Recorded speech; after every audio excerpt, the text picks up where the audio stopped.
So when was the first time you heard the words hypertrophic cardiomyopathy? I think I was 23. I want to say at 21, and maybe it was like 2 or 3 years after that I heard the word.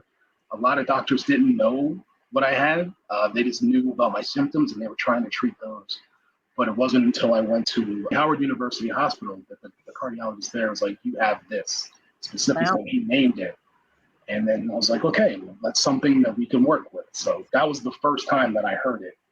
And we actually had some sort of a plan to move forward. So welcome to Tales from the Heart, a podcast from the Hypertrophic Cardiomyopathy Association. And this is a patient story, share your story edition.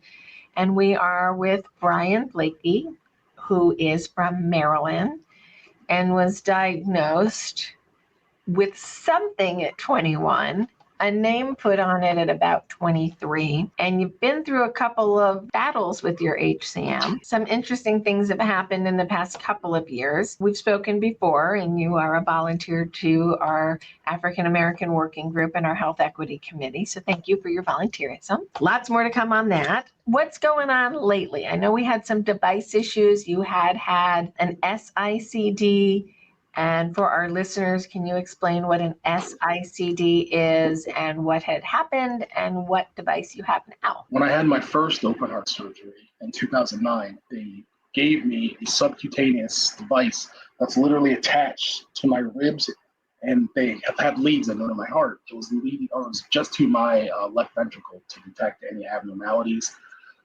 It's literally just a battery that just shocks you for any type of stressful situation once it reaches a certain threshold. In 2001 or so, I was grocery shopping, and usually because of my heart condition, I know I'm going to hurt just walking around. So I'll try to rush through whatever I'm doing so I don't have to stop, because it would take forever if I stopped every time I got tired. So I rushed through and I ignored my heart issues until I got to the car. Well, when I got into the car, I was sitting and I was letting myself rest and catch my breath. And then the next thing I know, my whole body vibrates, and I remember yelling or screaming, and then I pass out. I wake up, and I'm like, what just happened? My chest really hurts. And that's when I kind of put two and two together, that my device probably went off. So I got shocked, and I was unconscious. I'm not sure for how long. I then contacted the local hospital and told them what happened. They said, contact your cardiologist. I left them a message. They brought me in, and they looked at my device and saw that I had been shocked 3 separate times. And in my state, when you get shocked by your device and it causes you to pass out, you can't drive for 3 months. So that was a real pain in the rump to deal with, as well as being shocked and realizing that this had happened. So that was just another little blow to what was going on with me. But that was a pretty prominent thing that happened recently. Yeah. But then we recently had that replaced the next year with a newer device, because they found out that my device went off because of AFib and not an actual problem with my ventricle. So they gave me a device that's able to distinguish between the two. This one also paces first before it just shocks. It doesn't just shock. So if it finds you having a regular heart rate, it will pace you.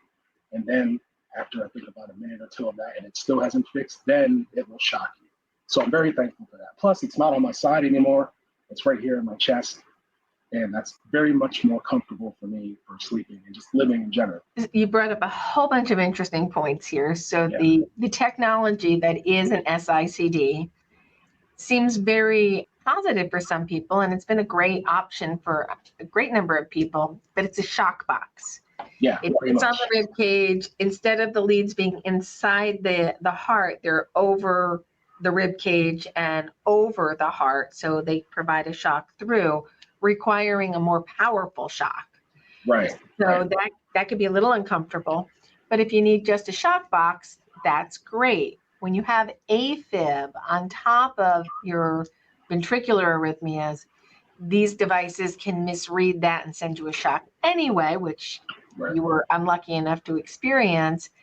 And that's why they upgraded you to a transvenous device that goes in the chest and the leads go inside of your heart. Now, we were trying to get away from putting leads inside of your heart, because then there's leads inside of your heart and that could have consequences. So there's good and bad to both devices. So if somebody's listening and they're like, well, I don't want to get one of those devices because this is what happened to him, They are right for some people. But as you start to advance in HCM and other parts of the heart are involved, like the atria, going into AFib, the transvenous devices are really safe and really effective because they do offer that anti-tachycardic pacing, and they can distinguish between a ventricular arrhythmia and an atrial arrhythmia and not fire unless they really need to. Right. So I'm glad you're doing well past that device change. Thank and you. I'm glad you're sleeping better, because that is something we hear quite often with the SICD. You do feel it when you're sleeping, especially if you're a side sleeper. It can be uncomfortable. Can you talk about sleeping with the SICD and what your experience was? So it's, again, very uncomfortable. It's literally just like a small little brick on your ribs. And when you lay on it, you will feel it pushing up against your ribs. It's uncomfortable. Eventually, I learned to sleep with it. I never knew. It's like I didn't get to a point where I didn't recognize it was there, but it doesn't bother you as much. But in the beginning, when I first got it, I absolutely could not sleep on it. I had to sleep on my back or on my other side or sitting up. But it was very uncomfortable. And those positions, they're not good for me for sleeping. Like, it keeps me up sleeping on my back. I don't know why, but that position where they put the box was exactly the place I needed it to be to sleep comfortably. So yeah, it can be a huge annoyance if you have an issue with sleeping on your side. I don't know if there's any other place that they can put these devices, but that's pretty much the one place they put it where I didn't want it.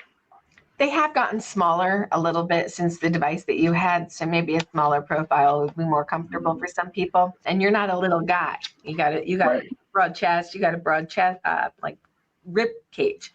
So if you're smaller, you might find it even a bit more obtrusive. So something you want to talk to your physicians about when you're choosing a device, because sleep is really important. Mm-hmm. So what else has been going on in your life since last we spoke, Brian? Just trying to navigate life as best as possible. It's hard not being able to work, but I have been able to go to school, and I'm doing that online right now, studying pharmacology and toxicology. So hopefully we can see this through finally with no other major cardiac issues to interrupt it. And, I can get my degree and finally start contributing something, whatever may that be in whatever capacity. But a lot of it's just been school and just dealing with my heart issue as best I can, aside from major heart catastrophes going on. Let's keep major catastrophes away. Let's focus on the things that need to be done and getting you through your degree, and then getting you out there, sharing your knowledge and your perspective as somebody who has had a lot of engagement in the healthcare community at a rather young age. Yeah. So if you could go back in time and tell your younger self, you've been diagnosed for, what's it, almost 20 years now? Yeah, about 20 years. Yeah. So you started in your early 20s, and have we hit that number yet? That magic number? I'm 42 now. You're 42 now. Okay, so you crossed it. Okay, Right. I'm still thinking you're 39 because, it's been a while. Okay, so you're 42. So half your life now, you've lived with the diagnosis of HCM. What would you tell your younger self? Probably be patient. I remember at 21, I was very frustrated because when you're 21, you're like either a junior or senior in college. You're out living your life, having fun, going to parties, going to bars, hanging out with your friends, just living your life as an early 21-year-old or 22-year-old. And I couldn't do any of those things. It was very difficult for me. And I literally had to sit back and watch all my friends progress in their life, and I'm at a standstill. So I would get very frustrated and engage in some not healthy behaviors. I would go out and do those things anyway, just because I was trying to be spiteful. But in the long term, I know those things weren't healthy for me, and they hurt me because I would always pay for it either that day or the next day. So I would probably tell myself to just relax, be patient. You will get there to a point where you can enjoy your life. It may not be what you want it to be, but there will be a form of your life that you will enjoy. Just be patient and be open to adjusting to what you've got. Because if you keep going this route, you're going to hurt yourself. And I don't want to do that for myself. Oh, I think that's a very real message for somebody who's diagnosed in their 20s. You thought the life was one way, life is different, and then you have to adjust and figure things out. And sometimes our friends do continue the life that they were leading, that we were doing too, but then we can't keep up sometimes. Those are particularly difficult years for me as well. My disease creeped up when I was 21. That's when I had my stroke. So even though I was diagnosed earlier, it was like, oh, no big deal. Oh, it was a fancy heart murmur, but no, it's a little bit more than a fancy heart murmur. Yeah. A little bit more than that. Just a little bit. And then you have to have those, those moments where you can't do the things that other people can do, and you have to step aside. But you have found balance in your life. And what do you attribute balance to, and where you are today? I would say my family definitely helped with balance, especially my mom. My mom understood. She's been there for me every step of the way through this whole journey. She could see that I was frustrated and see that I was angry, and she would constantly just try to talk to me and help me to understand what was going on and see that, I know you're not happy with where you're at right now, but, we're going to get through this. We're going to get you there. And then I guess it took a lot of time because I was very impatient when I was younger, but having her there and the rest of my family and a few friends that understood what I was going through, just having them there, understanding me and being empathetic to what I was going through and, just being there, it absolutely helped me get to a place where I can say, my life's not perfect, but I'm okay. Like, I could be a lot worse. I could be bedridden. I could not be able to go to school. I could not be able to walk around or do some of the things that I can do. So I just learned to be more appreciative of where I'm at and what I've got, as opposed to focusing on the things I don't, which has definitely helped become more balanced with where I'm at in my life. Do you feel that getting yourself education about your disease state has helped you find some balance? Absolutely. Because again, a great deal of the frustration came from not knowing what it was. Those first few years, just knowing something was wrong, but not being able to pinpoint it or point a finger at it, it was very frustrating because we didn't know what to do. So we were just kind of traveling aimlessly through this whole journey. So being able to do more research about it and finding more info about it throughout the years has absolutely been beneficial to me, because I can say I have this, okay, these are the symptoms of this. How can we best treat this? Because now you have a direction on where to go once you find out more and more about what you're dealing with. So I've got your share your story page up on our website here, and I do want to talk to you about drug therapy. You were on a very high dose of metoprolol, and you had a lot of side effects from that. I think looking at a disease and you go, oh, well, here's a medicine and it makes you feel all better, it wasn't necessarily the best thing for you. Tell me a little bit about your experience with your medication. So in the beginning, they put me on just about every cardiac drug you can imagine, like carvedilol, amiodarone, lisinopril, Lipitor, I think I took at some point. Just everything you can think of, they threw it at me, hoping that it would do something. Until I went to Howard University Hospital. They gave me metoprolol, and it didn't take away the pain, but it definitely made it better. And so their idea was, well, we gave him this much and he feels this little bit, like a tiny increment level better. So why don't we just keep increasing it and see how much better he'll feel? So they got me up to 400 milligrams of metoprolol, which I could barely function. I know. I couldn't get out of bed. I was so sluggish, so tired all the time. I mean, my heart didn't stop hurting, but like I said, it did feel better. But I was like, this is not worth it to have to live like this, just bedridden all day, every day, not being able to function. I didn't even feel like a normal human because I was just so drowsy and tired all the time. But I think 400 milligrams of metoprolol might be able to put down a small elephant. Yeah.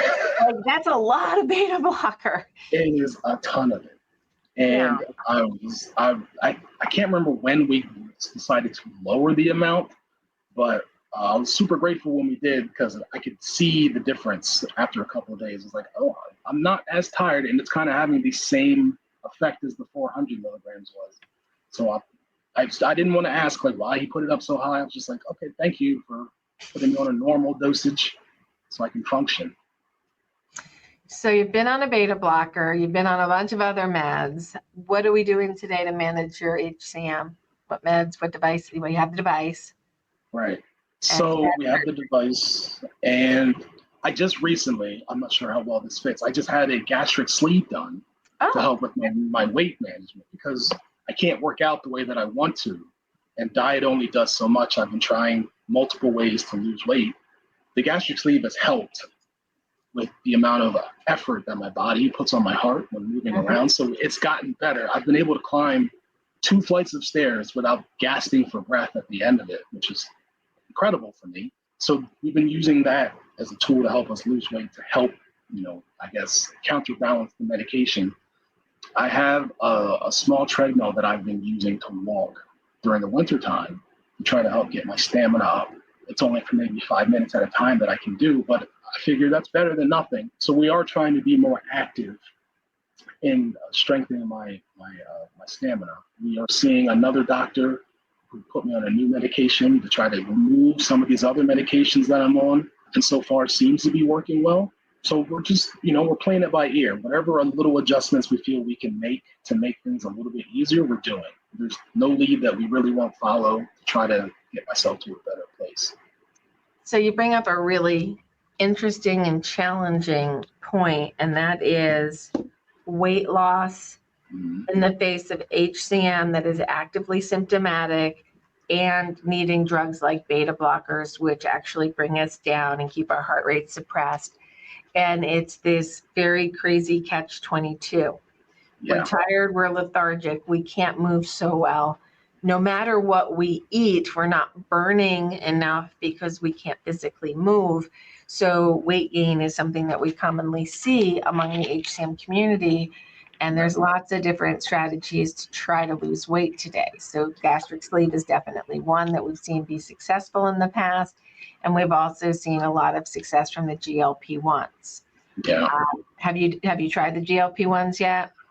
I did. They had me try Saxenda and Wegovy, and those worked for a bit, but they kind of plateaued at some point, and that meant I would have to take those forever, and they're ridiculously expensive, so that's not something that you can sustain. So we were like, no, I don't necessarily want to do this. There's got to be another solution. So we looked at the gastric sleeve route because it seemed more long-term than taking those GLP-1 meds, and it has been. It helps you adjust your lifestyle so that you can eat better and form better eating habits, not just to lose weight immediately, because they do like a pre-surgery diet that you have to stick to, which will absolutely get you to a better place of eating and eating healthy. Be more conscious about your food. We have had many clients of the HCMA do gastric sleeve with great success, use GLP-1s with success, but they are varied because we are varied people.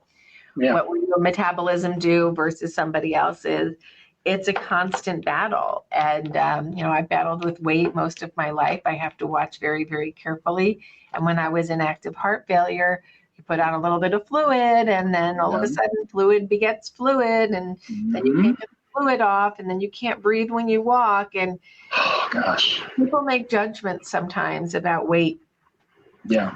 And, if it wasn't a work-related podcast, I would use other language, but they need to just keep their mouths shut. Right? Yeah, absolutely. You don't understand. You don't know what people are going through, so just you don't keep it yourself. So be kind and understand. Like I've heard so many times, well, if they just lost weight, they'd feel better. How do you lose weight when your heart is working against you? You can't function and you can't move and you can't breathe, but you're supposed to not eat, but you need to eat to sustain yourself, because if you don't maintain your diet appropriately with things like magnesium and potassium and sodium, and you need the right amounts to make your heart beat right, like you can't starve yourself into weight loss, because then you're prone to arrhythmias. Like it is a crazy circle, and we need help sometimes from medicine to get to those points. Absolutely. So I congratulate you on taking control and trying to make a positive impact. It's hard. I'm trying. It really is. And it's not a fun surgery. No, it was not a fun surgery at all. But I'm glad I went through it. You survived. You're tough. You have resilience. So weight management, critical. You're working on that. You're working on getting your pharmacologic degree. You're working on you. And isn't that what the whole thing is about? Like my favorite quote from my favorite poem, tell me what it is you plan to do with your one wild and precious life. You're taking control. HCM tried to sideline it for a while and tried to make it the most important thing in your life, but you put it in check. Yeah, absolutely. I got tired of it running or telling me what I could or could not do because I was missing out on everything. I think you've done a great job of pulling back that autonomy, because I think if I got to go back in my mind, we've been communicating for probably 15 years or so at this point. At this point, yeah. It's been a while, and you've been through a lot with your journey, and we cannot underestimate the impact that a chronic disease like HCM has on our mental health as well. Yeah, absolutely. And I think we'll just kind of wrap up in the next few minutes, just kind of talking about the mental health challenges that are here for somebody with HCM. So what has been your experience? I think you'd be hard pressed to find someone who doesn't have this disease, that doesn't have some sort of depression or anxiety as a result of it. I was severely depressed because I had everything I ever wanted in my hands, and it just suddenly got taken away from me. And I was left to live this sedentary lifestyle. So it was very upsetting, and I had no real clear direction on how to solve this problem. Like I said, just watching everyone progress and me just staying back and just watching and not being able to participate was very, very disheartening. And I was very sad all the time. And my mental health was awful. Like, I didn't think highly of myself. I kept blaming myself, and it's really being really down on myself. So my depression was super up there. My anxiety as well, because I was terrified to move. I was terrified to do anything because of the way they were describing it to me. It's like, you could have a heart attack, or you could go through heart failure. All these things can happen if you're not careful. So I was terrified because I used to love going to the gym. I was a big weightlifter, and then I had to stop. So it was very, very upsetting for me to have to give that up. But at the same time, I wanted to be active. And I knew at that point I was just doing things to be spiteful of the disease, like it was going to be upset at me for being spiteful. But I was doing it anyway. But I felt like I had to. But that would constantly just drive up my anxiety. And it just got to a point where I said, enough is enough. I have to take it easy on all this and put my mental health first. So I started seeing a counselor. They put me on a few meds to help me with my depression and my anxiety, which have been great. Still take them to this day. My mood has been way better now as a result of that. So I'm super thankful for being able to take some time and address those concerns and those needs. I love how you said all of that. You can't. You're a young person, you're told, oh, you have this disease. And by the way, here are the potential consequences: sudden death, heart failure, arrhythmia, shortness of breath. And you go, wait, what? Yeah. What the hell did I just sign up for? And well, you didn't sign up, but we're giving it to you anyway. So taking on all that information, it's hard. And I'm working on a couple of new projects here at the HCMA that will hopefully be able to address some of the mental health challenges that we're all facing, because it's not only hard to live with the diagnosis and the mental health challenges and the otherness that we feel at many times because our peers don't really understand what we're feeling. All of that's going on, and we're trying to be normal, whatever that is, right? Yeah.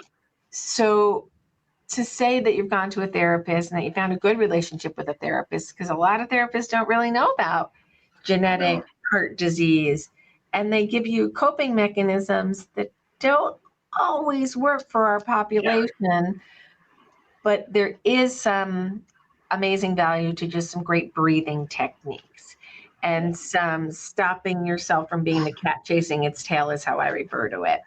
And I lived it as a kid. I would get very anxious, and you go into these spirals and your heart starts racing, and then you go into a deeper spiral because your heart's racing now, and that just made everything worse. And then for me, I had to learn, when I felt that happening, I needed to just stop it. I needed to focus on it. I needed to say, okay, this is happening right now. It's okay. I can deal with it. Couple deep breaths, a refocus on something else, and that made me feel a lot better.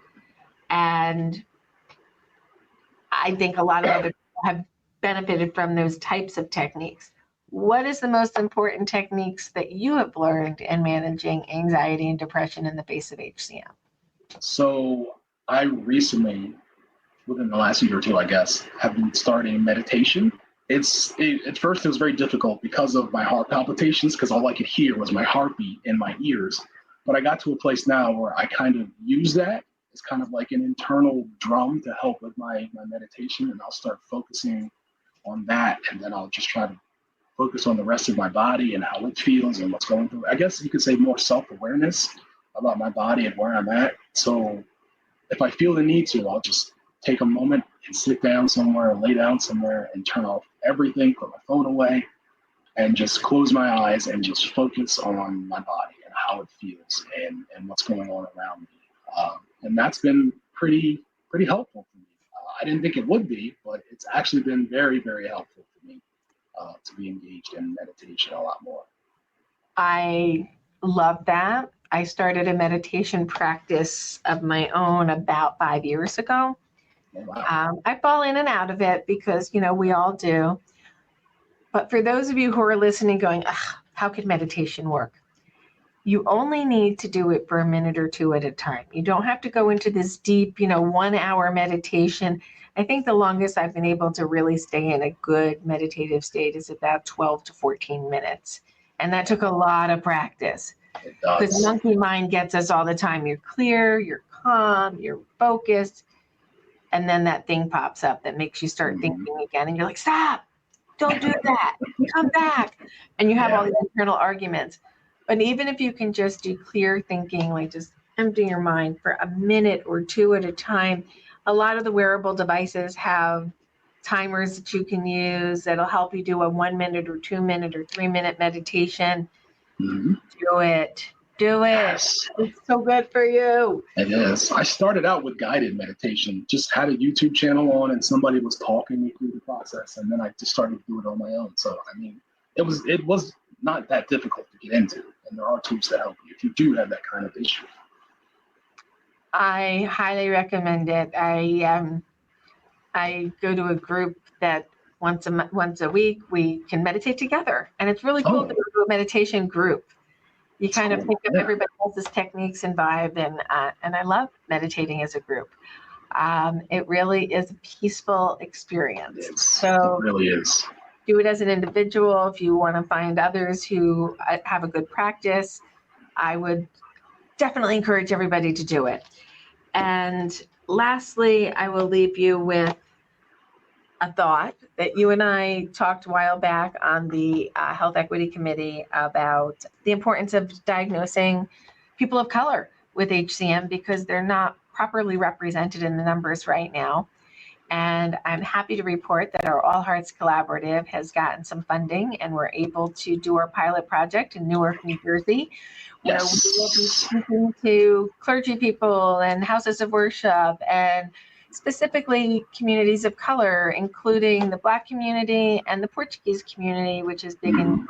So we're going to go out there and we're going to talk about HCM, amyloidosis, uncontrolled hypertension, and how to get a hold of their heart health. If we look into the statistics for HCM, of all of the young athletes who die suddenly and unexpectedly from HCM, under the age of 24, 50% are Black males. Yeah. We got to do more to protect them. So we need you in the battle because they need to have a role model and they need to hear your voice. So thank you for sharing it. I will look forward to hearing the updates on your future conversations. And thank you for joining us on Tales from the Heart. The Hypertrophic Cardiomyopathy Association would like to thank our sponsors, Cytokinetics, Bristol Myers Squibb, and Edgewise Therapeutics.